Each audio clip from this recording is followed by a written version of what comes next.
first surah that we're doing is Al TIN, and then as we continue, I'm gonna keep announcing each surah. Al TIN, the fig, is chapter 95 in the Quran. This Meccan chapter was revealed to emphasize that Allah honors human beings.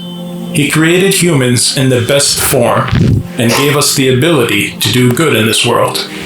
In the first 3 verses, Allah refers to the best role models of humanity. وَالتِّينِ وَالزَّيْتُونِ, by the fig and the olive of Jerusalem, referring to Jesus, peace be upon him. وَطُورِ سِينِينَ, and Mount Sinai, referring to Moses, peace be upon him. وَهَذَا الْبَلَدِ الْأَمِينَ, and this secure city of Mecca, referring to his final prophet and best role model, Muhammad, peace be upon him. لَقَدْ خَلَقْنَا الْإِنسَانَ فِي أَحْسَنِ تَقْوِيمٍ, indeed, we created humans in the best form, by giving us intellect, a conscience, and the physical tools we need to survive and do good. And even though Allah gave us the best of role models and the innate ability to do good in this world, many will end up in the bottom of hell for not believing in the Day of Judgment and corrupting their minds, bodies, and souls. ثُمَّ رَدَدْنَاهُ أَسْفَلَ سَافِلِينَ, but we will reduce them to the lowest of the low in hell. إِلَّا الَّذِينَ آمَنُوا وَعَمِلُوا الصَّالِحَاتِ فَلَهُمْ أَجْرٌ غَيْرُ مَمْنُونٍ, except those who believe and do good. They will have a never-ending reward. فَمَا يُكَذِّبُكَ بَعْدُ بِالدِّينِ, now, what makes you deny the final judgment? أَلَيْسَ اللَّهُ بِأَحْكَمِ الْحَاكِمِينَ, is God not the most just of all judges? A reminder to always have faith in Allah, the all-wise and all-just. Help us create more videos by visiting our website today and contributing to our mission. Okay, that's the first surah. I want to run it back. Okay. Time. Yeah. I want to run it back to kind of get the full context a little bit. I feel like I missed some stuff. I'm going to run it back a little bit, B. Okay.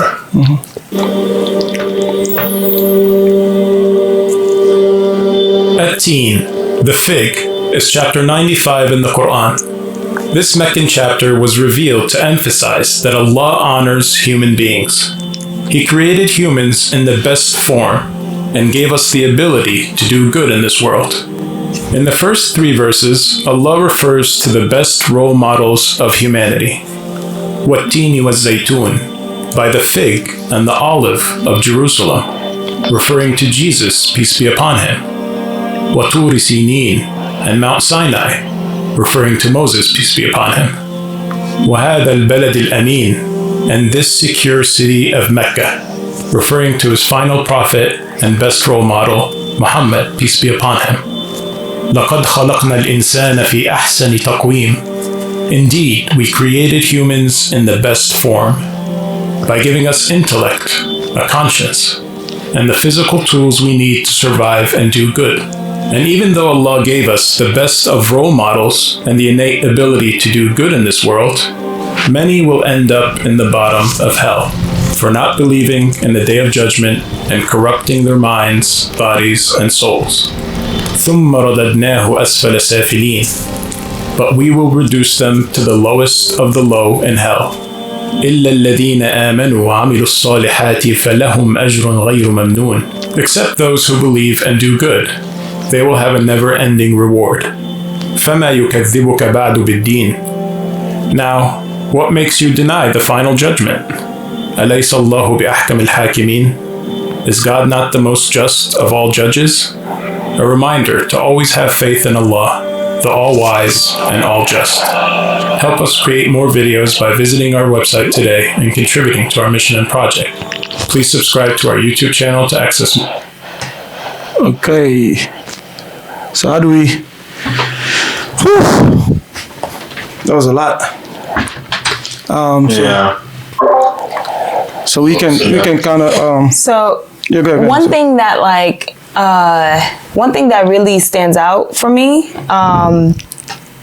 or stood out to me, is the 4th verse. Yeah. Which essentially in this translation that we saw, it says like, and we created you in the best form, right? Mm-hmm. Let me find I think it is the fourth. Yeah, it says, indeed, we created humans in the best form. So it's interesting. And then he talks about like, I don't know if you can go back to that part or if it matters, but I have my Quranic app here. It's the fourth verse when he talks about, go in the middle more. Models and the innate ability Hold on, keep going. It's to do good in this world. Many will end up in the bottom of hell for not believing in the day of judgment and corrupting their minds, bodies, and souls. ثُمَّ رَدَدْنَاهُ أَسْفَلَ سَافِلِينَ. It's actually the one before, the verse before. Yeah. And best role model, Muhammad, peace be upon him. Right after this one. Olive of Jerusalem, keep going forward. referring to Jesus, peace be upon him. وَطُورِ سِينِينَ, and Mount Sinai, referring to Moses, peace be upon him. You can just leave it. وَهَذَا الْبَلَدِ الْأَمِينَ, and this secure city of Mecca, referring to his final prophet and best role model, Muhammad, peace be upon him. لَقَدْ خَلَقْنَا الْإِنسَانَ فِي أَحْسَنِ تَقْوِيمٍ. Indeed, we created humans in the best form by giving us intellect, a conscience. Okay, you can pause it. All right, so that's one of the main items that stuck out to me. One of the main. So in my app here, it allows you to kind of like expand a little bit more. And so for this, it says, we have surely created the human being in the finest make and the best proportions with enormous capabilities for an all-round advancement through the process of evolution. So this verse refers to the human intellectual, moral, and spiritual capabilities and the capability of establishing close spiritual ties with his creator. In no way does it imply that all human beings have the same excellent make with respect to their bodily, moral, or mental endowments. Yeah, keep going. However, imply every human being, irrespective of his natural advances or disadvantages, is endowed with the ability to make for himself the best possible use of his inborn qualities and his environment. You guys can hear me? Okay, yeah. In his environment. Did you hear the last part that I said? Yeah. Okay. I'll take a little bit back just in case, like one sentence. Good. Okay. So it says, it does, however, so essentially the part before then says, in no way does it mean that everyone's basically the same, right? It has the same abilities and things like that, whether it be intellectually, morally, spiritually, etc. But then it says, it does, however, imply that every human being, irrespective of his natural advantages or disadvantages, is endowed with the ability to make for himself the best possible use of his inborn qualities in his environment. The question arises why a human being sins when by nature he is pure and is endowed with the intuitive ability to discern between right and wrong. To answer this, we will quote or we'll provide a quote from Bakari and Abu Muslim, the saying of the Holy Prophet, peace be upon him, who said, "It is his parent that turned him into a Jew, a Christian, or a Megan." Here, the term parents has a wider meaning, covering social, environmental, and educational influences.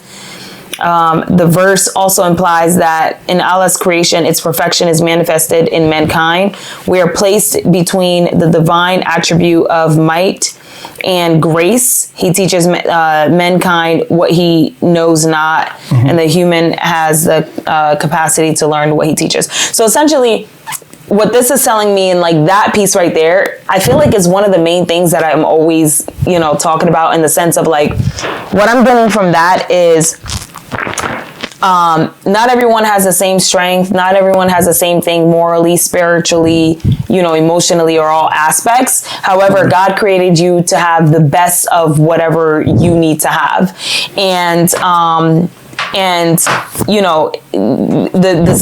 Especially this part here, that it implies that everyone, irrespective of your advantages or disadvantage, you have the ability inside of you to make for yourself the best possible use of your inborn qualities within your environment. Yeah. And so there are impacts that are external, right? Educational, you know, who your parents are, your family, your environment, etc. However, God has given us intellectual capabilities and all of these like capabilities inside of us for us to be the best that we can be, and to use that in this world, right? So the active part, because we talk about how sometimes culturally people will be like, I'm gonna sit here and just, if you know the opportunity is not meant for me, it's not gonna come to me. But God has given you a brain, God has given you eyes if you're not disabled, right? God has given you all these things for you to go and do what you need to do, not sit down and just wait that it's gonna fall on top of your head. So that right there kind of like highlights and speaks to like why, you know, one of my main things of like, it's, you know, it's important to be faithful and things like that. And it's also important to acknowledge that like you have to also take action in your own life and take accountability for things in your own life, because God has made you in the perfect form that you're meant to be. And whatever it is that's in your environment that needs you to thrive and be the best that you can be externally, God has put that inside of you. And I think this right here, you know, he starts off with talking about 3 different perfect models, right? Moses, he talks about the Jewish, like all these different, that cross all these monotheistic religions. So that's the main thing that I got from this.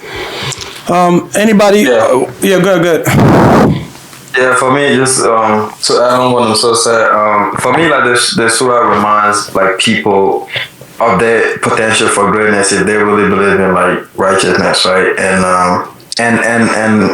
also like the consequences of if you turn away from the faith. Like for example, like the first surah, the first line, the surah, like one of them soldiers said, like it opens up by saying that, like, you know, the fig and the olive, which is being a symbolism for where Isa alayhi salam was born, Jerusalem. And then it goes on to mention the Mount Sinai, which where Musa alayhi salam received his revelation. And then is in that line with the Mecca, which is Prophet Muhammad received his revelation. So it put together 3 of the greatest of all figures, right? In that first open line. And then it goes on talking about human creation, how human was created in the best of form, meaning that, you know, whether like meaning that, you know, even though human was created in those best of form and with the noble being like a noble creation, some people will still like fall short in the spiritual journey, right? And then like the third thing that I took away from the surah, it talked about like moral and spirituality. Like it encouraged people to reflect more on their potential of human or greatness, to reflect more on that. And then it closes up with like the final judgment. Those who it talk about how like those who really reflect on those and act on those who receive the highest will be rewarded with the highest reward in hereafter. And then those who fall short, and like when you was putting the video on at the end, you said that the ones who fall short would, you know, be rewarded with the deepest place in the hellfire. So for me, just the story just reminds us of, you know, the greatness that we have, and if you really apply that, you can be rewarded in hereafter. Anybody else got something to add to that? No, they pretty much summarize everything. Okay. I was kind of thinking about. Okay. So I'm gonna add more context also.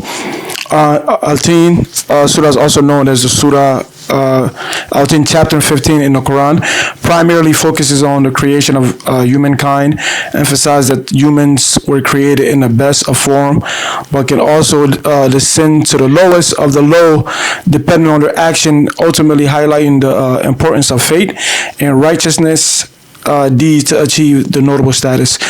The surah began with the oath by the fig and olive, which are considered significant symbols in a region where the Quran was revealed, further emphasizing the gravity of message about human potential and accountability. some key points about the context of the surah.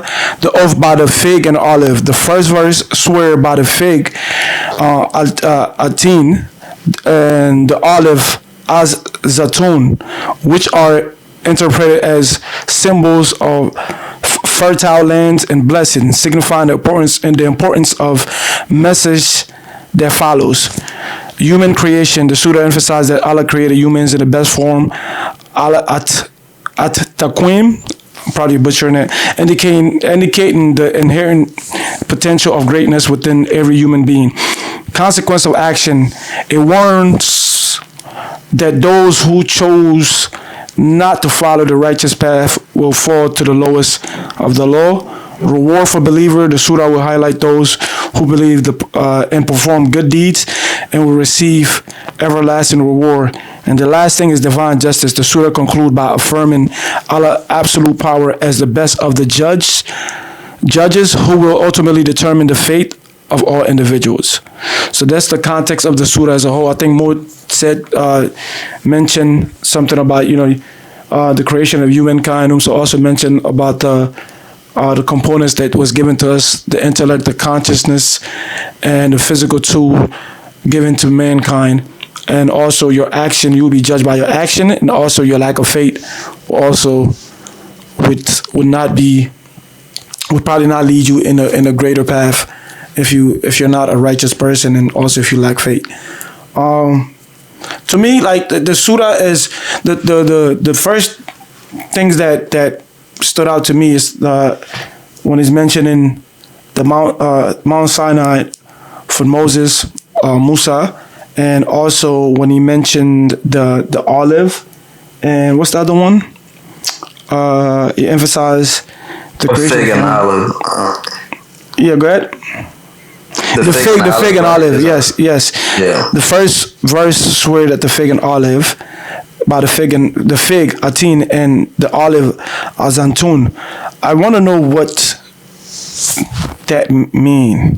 What? The guy explained it though. Like he said that the fig and olive is a symbol, like usually from Jerusalem, and that's where Isa was born, one of the greatest creation by Allah.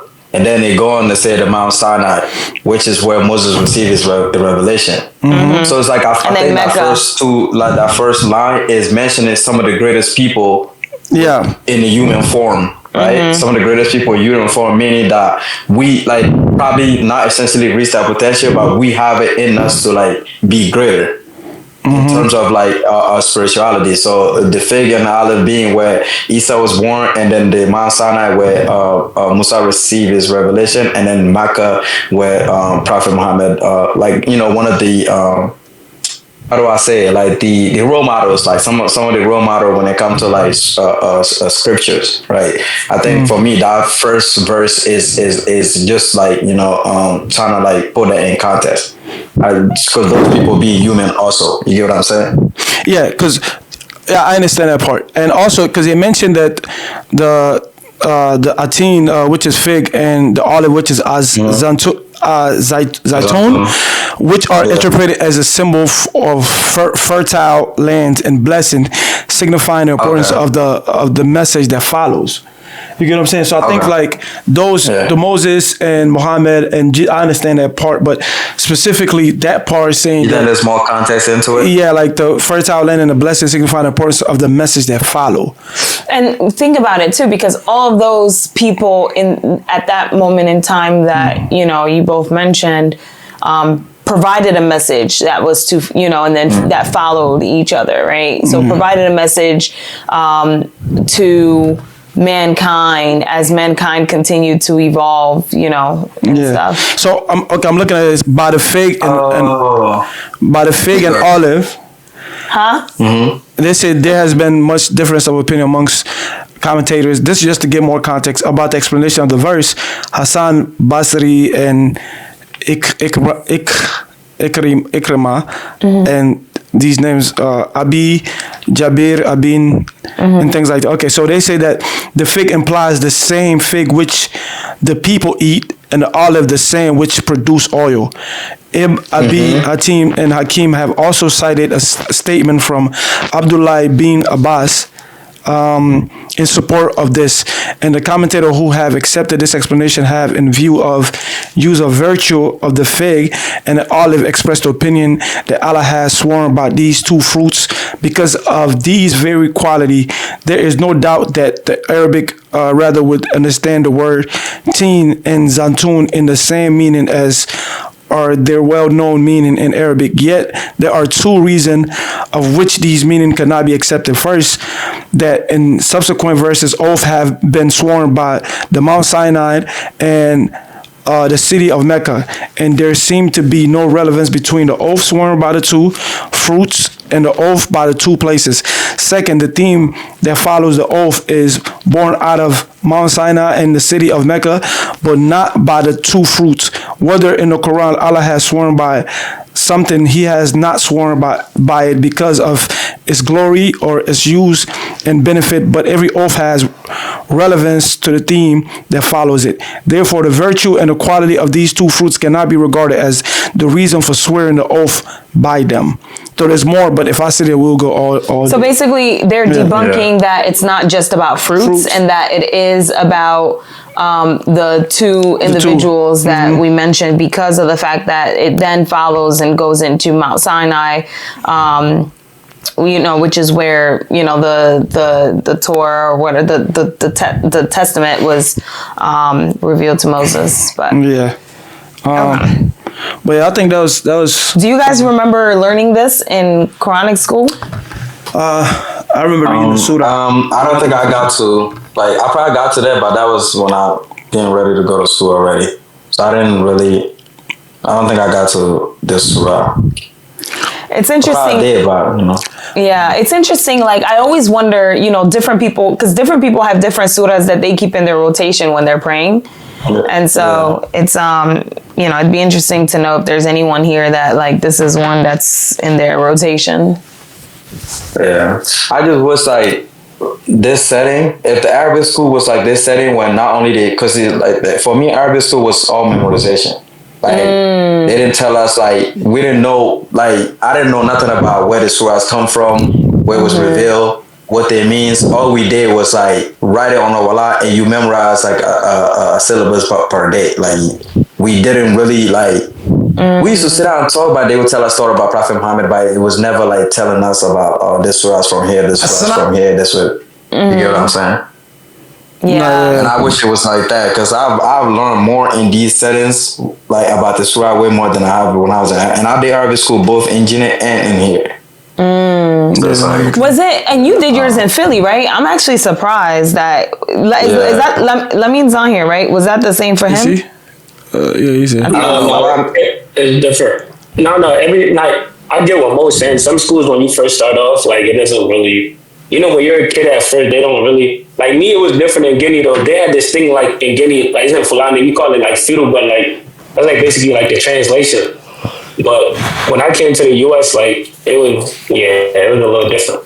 Got you. for me, it was just recitation. Yeah.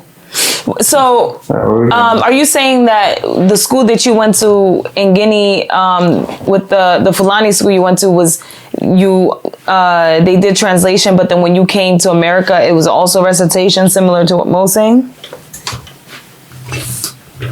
The Guinea one, I'm not gonna lie, like, it wasn't just memorization, because like I also had like uncles and stuff like that, that like knew. With me, it was kind of different, like what Mo's saying is not wrong though. Like, I know a lot of people that say when they memorize it would just like natural, like just memorization. Like, like some schools they had like regular, like, oh, you just gotta memorize. Like us, we had Tawheed, fiqh, we had all that type of stuff in our school. Yeah, it was different, bro. Yeah, I'm with Mo. I got the same experience as Mo. But yeah, we're gonna move on to the next surah. Can I make a point real quick? Yeah, go ahead. Yeah, you good. It was the same thing, like how I was just saying, like how, like, you see how that last what is it called? Like, I was in like a loud area just now. You know how like what you just read, Dauda, like literally, I was trying to say that, but I couldn't like unmute myself. I didn't want to like, Oh yeah. You know. Mm-hmm. So like, a lot of times in the Quran, like, you will hear like Allah swear by something, but like they literally just said it's not to like glorify it, like remember how the other day we read, I forgot what surah it was, about the horses and the galloping horse and Oh, everything yeah. like that. Like they do that a lot. Like, you know, like Yeah. they try to like Allah, like put it like that just so it could go with the message behind it. Like the best word they just used, like now they just say with the theme behind it. Mm-hmm. Like you could use message or theme, like that theme behind it. Like when they said what is it, zaytun and tin, like the fig and what was it, the olive, right? Mm-hmm. And then they try to compare it to what was it, Makkah and Jerusalem. Sinai. Jerusalem. Like yes, yeah, but like yeah, exactly. You see how like it's two different places, but they're both important. Like they both like, you see what I'm saying? Like they both make sense. But he just used those. He could have used any type of fruits or any type of like object or whatever just to make the theme like make sense to people. Yeah. Yeah, and then I seen this thing that also said that those two fruits were historically known to be grown in those regions also. Exactly. So that could be the reason why the fig and the olive was used also, because those fruit like grew around that region around that time. Yeah, because the land was fertile too. So. Yeah. Right, yeah. But nah, my fault. I came late though. But I'm gonna let No, you good. You good. That was the first one we just went through. So you right on time. So what's Hold of your iman, don't give in to shaitan. Oh, you who believe, please give thanks to Allah. Allahu Ghafoor, Allahu Rahim, Allahu yuhibbul muhsinin. Huwa khaliquna, huwa raziquna, wa huwa ala kulli shay'in qadir.